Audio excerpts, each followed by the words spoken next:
Hello, welcome to Chronic Illness. This video is all about my personal experience with the different RLS meds I've been on for those who are interested in the lived experience of it, as opposed to the technical scientific details. This content follows on from my last video on medications for restless leg syndrome. They're linked below. As always, this video does not constitute medical advice. I am not a doctor. You need to consult your own doctor before you make any changes to your treatment. In this video, I'm talking about my own individual experience with RLS and RLS medications. It doesn't mean that you'll have the same experience if you take the same meds as me. We all have different genetics and medical histories, so you might get different results from me. Trigger warning, I'll talk a little about addictive substances in this video. So, I've had restless leg syndrome for many years, but doctors didn't pick up on it for a long time. I'm in my late 30s now, but I'm pretty sure it started coming on when I was a teenager, which is when my chronic fatigue syndrome or myalgic encephalomyelitis started coming on. I can remember my legs being uncomfortable at night and having to stretch them before bed. I've also had really bad insomnia since I was, a young teenager. But it wasn't until my 20s that my RLS got really bad. In my early 20s, I was put on Zoloft, which is an SSRI antidepressant, which can make RLS worse, and I'm still on that now. I don't remember whether my RLS got worse at that time, but there was a time I went off the Zoloft and my RLS was super severe at that time. So the RLS probably wasn't caused by the SSRI. It's hard to tell though, because at the time I had horrific withdrawal symptoms and I was starting a new antidepressant from a different class, and that could have been making things worse. I honestly don't know whether my RLS was being worsened by the medication changes. I expect it was just its own thing, I don't know. Anyway, the first time I remember seeing a doctor for my RLS was in my early to mid 20s, and they didn't really take me seriously. But to be fair, I struggled to describe my symptoms well. I think I described it as pain or cramping in my legs, and my doctor sent me home with a printout of some leg stretches, which I was already doing, so no help there. Down the track, a specialist figured out that I had RLS and put me on Levodopa carbidopa. He did not tell me about the risk of augmentation, by the way, and the Levodopa worked at first. It really relieved my RLS and helped me to sleep at night, and I didn't notice any side effects. But over time, it became less effective at controlling the symptoms. As I said in previous videos, RLS meds can lose effectiveness over time. Luckily for me, I didn't get augmentation. My RLS was no more severe than it was before I started the meds. It was just going back to the original level of RLS, which admittedly was pretty severe. Before I went back to the doctor, I tried increasing the dose myself, but it gave me nausea and it didn't really help, so I stopped taking the Levodopa. I went back to my GP, which was a different one to before, and she put me on the benzodiazepine Clonazepam. Again, at first it helped me to sleep. I don't know if it helped my RLS or if it was just the sedation was what got me to sleep. It wasn't super powerful, but it did help. But before long, it stopped working.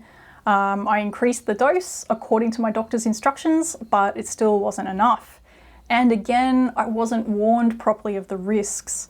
To her credit, my GP did tell me to only use the Clonazepam when I needed it because it was a risky drug, but she didn't tell me how risky, and she didn't first assess the severity of my RLS before putting me on it. As I said earlier, benzos can be useful if you don't take them every night, but your body very quickly develops a tolerance to them, especially when you take them often. My RLS was severe enough that I needed meds 5 to 7 nights per week. That is not an appropriate use of a benzo for RLS. Especially for me, since I'm super resistant to sedatives, I can take enough sedatives to knock out a rhinoceros and still not sleep. Anyway, I upped the dose, still staying within the limits that my doctor set me, but I needed it so often that I developed that tolerance and it stopped working, and I stopped sleeping. Now, I knew that benzos were chemically addictive, but I did not know how addictive. Turns out all it takes is 2 weeks of daily use of a benzo for a chemical dependency to develop. This is not a psychological addiction that can develop, but in my case it was purely a chemical thing. My body was used to receiving the clonazepam. I didn't realize the extent of this until I accidentally ran out of it. Circumstances happened and I wasn't able to get any for a week or two. And the withdrawals were brutal, just horrendous. I can't put into words how awful that feeling was. I don't think you can understand unless you've been through it. I've had severe SSRI withdrawals before, and those times were equally brutal, but for months, not weeks. I don't know which one is worse. Honestly, any withdrawals, they can be horrible, horrible. So I did get another script for clonazepam, but that whole experience scared me so much that I immediately tapered off them. With the slow taper, the withdrawals weren't a problem. It was only because I ran out of them, so it was basically cold turkey that caused the withdrawals. But yeah, I tapered off properly and came off them without too much trouble. But then I was left with RLS that was untreated. Apart from the home remedies like massage and stretching, I talk about them in my first video if you're interested, I wasn't getting any medication or other medical treatment for my RLS. So I turned to marijuana with my doctor's supervision. I use a vaporizer, occasionally edibles, and I would also massage some of the CBD oil into my calves and thighs, and that did provide some relief and help me sleep. I still use medical marijuana, it's a huge help to me, but it was still not enough to control the symptoms and get me to sleep properly. So I went to my GP again, this time a different and far more competent one. She started me on pregabalin or Lyrica, which is one of the A2Ds. First line treatment for RLS, and it also treats pain. As this one also has a sedating effect, it knocked me out for the first week. It did make me super groggy and tired during the day, but that wore off over the next week or two. Just remember that if you start this medication or another one that makes you super sleepy, it's often just an initial side effect. Once your body gets used to it, that sleepiness will generally wear off and you'll go back to baseline. Hopefully. Hold that thought there, I'm going to come back to the pregabalin. So a few months after I started pregabalin, a different specialist, a neurologist, put me on amitriptyline or Endep. This is a tricyclic antidepressant and pain reliever which, if you remember, can make RLS worse. I was put on it not for depression but to control my other nighttime symptoms that were interfering with my sleep. Many medications have multiple uses. At lower doses, Endep treats neuropathic pain and aids sleep. At higher doses, it's an antidepressant. You're probably thinking, why did a neurologist put me on something that might worsen my RLS? Well, due to my ME/CFS, I get a lot of pain. Most people don't realise this, but chronic fatigue syndrome usually involves pain of various types, which may be severe. I also have some old injuries and some hypermobile joints, which sometimes come out of place, causing pain. In my case, my muscles and joints ache all the time, especially my legs. I would describe it as I have a background hum of pain in my leg muscles at all times. These days it's mild enough that I can tune it out during the day, but at night when there are no distractions, that pain comes through a lot stronger. I also have a neurological condition called Grierson-Gopalan syndrome or burning feet syndrome, where it feels like the soles of my feet are on fire, especially at night and especially in summer. Do any of you experience this? I'm really interested to know because it has a lot of parallels with restless leg syndrome and I'm wondering if there's a connection. So if your feet feel like they're burning at night, I'd love for you to let me know in the comments. And I'm going to do a video on it too, ways to combat that. Anyway, the muscle and joint pain, RLS and burning feet all sort of merge into an unholy mixture of discomfort and pain at night. And it was hoped that the Endep would settle a lot of that pain down and also help me sleep as it has a sedating effect. And it did help me sleep. I didn't notice a dramatic improvement in the RLS exactly, nor did it seem to make it worse, but it was easier to get to sleep and my legs felt a bit more comfortable at night. So at this point I was on both the pregabalin and the Endep, but of course, as always happens with me, the nighttime symptoms started breaking through and once the initial sedating symptoms wore off, I was struggling to sleep. My pain specialist told me I needed to go much higher on the pregabalin.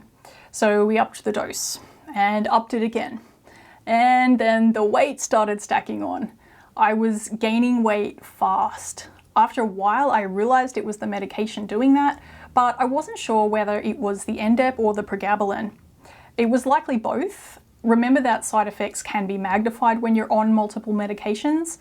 I think that the pregabalin combined with the Endep, combined with the Zoloft, combined with all the other medications I was already on, was causing that rapid weight gain. And this really upset me. I felt so bad in my body that I just couldn't handle increasing the dose further. I expect that if I had titrated up to a high dose of pregabalin, it would have relieved my pain and restless leg syndrome even better, but I ultimately decided that the side effects weren't worth it. Especially because if I was getting that weight gain on a lower dose, if I doubled or tripled the dose, which is what the plan was, the weight gain would likely be even greater. And since it felt like the Endep was doing more for me than the pregabalin, at that time I tapered off the pregabalin. I was disappointed that I had to come off it, but I just couldn't deal with the weight gain. I felt so unhappy with my body, and it can be really hard to lose weight when you've got ME/CFS because you have very little capacity for exercise. But the weight gain did stop when I stopped the pregabalin, thank goodness. I also reduced the Endep a bit at that time until my weight stabilized. Now, before you panic about weight gain when starting an A2D like pregabalin, know that just because it happened to me doesn't mean it will happen to you. Weight gain is fairly common with alpha-2 deltas, but not everyone will get that side effect. And remember, it was worse for me because A, I'm on a cocktail of meds, so I'm getting interactive effects, and B, I basically couldn't exercise at that time. I was extremely sedentary due to the CFS being so severe. Also know that even if the meds are signaling your body to store more fat, it may be counteracted by the fact that you're getting more sleep and probably deeper, more refreshing sleep. You should have more energy and be more active during the day, so you'll burn more calories.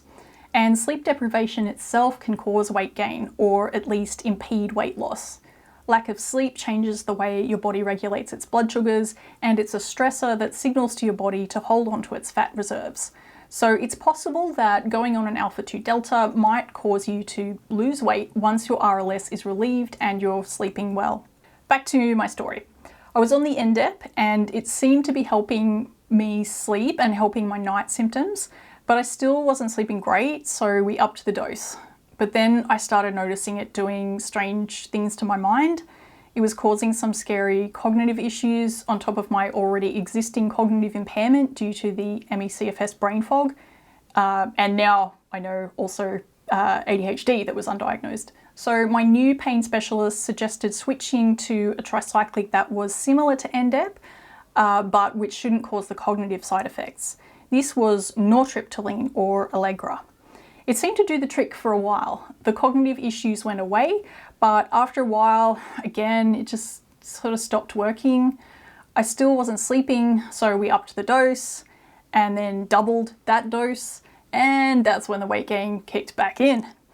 I ended up putting back on most of the pregabalin weight gain, which had taken me several years to lose, and I was pissed. Like, years of hard work wiped out in a few months. So I decided to drop back to the original dose of nortriptyline, and as it happened, I unexpectedly had to go to hospital for a few weeks at that time. In hospital, I had a medication review and we decided to swap out the nortriptyline for chlorpromazine or Largactil. Largactil is a psych drug that's used for psychosis, or in my case, controlling some of the nighttime ADHD symptoms that were interfering with my sleep. I was happy to taper down the nortriptyline for a few reasons. Firstly, it wasn't working that well. Secondly, Largactil is known to cause weight gain at higher doses, and I didn't want an additional weight gaining agent in my system without reducing one of the ones that were already there. After the Largactil was introduced, I decided to come off the nortriptyline completely, which turned out to be a good move. It turns out the nortriptyline was making my heart palpitations worse, a lot worse, which was ironically stopping me from sleeping. The heart problems were really bothering me, especially at night when I was trying to get to sleep. It seriously felt like there was a fish flopping around inside my chest. At the time I thought it was just my POTS playing up, but it settled down a lot after I came off the nortriptyline. and I think there might have been a slight improvement in my RLS. As I said earlier, tricyclic antidepressants can exacerbate restless legs. It wasn't a big difference, but I think maybe the tricyclics were making my RLS slightly worse, especially since they were no longer sedating me. Which brings me to the present day, where I'm not on any meds specifically for restless leg syndrome, apart from medical marijuana, which I'm on for other reasons as well. Though I am on other meds and supplements that have a sedating effect, which help me get to sleep before the RLS can set in for the night. Other than that, I'm mostly managing my RLS with those home techniques that I went over in my first video. I'm also doing more things to promote healthy sleep, and that's helping manage the RLS.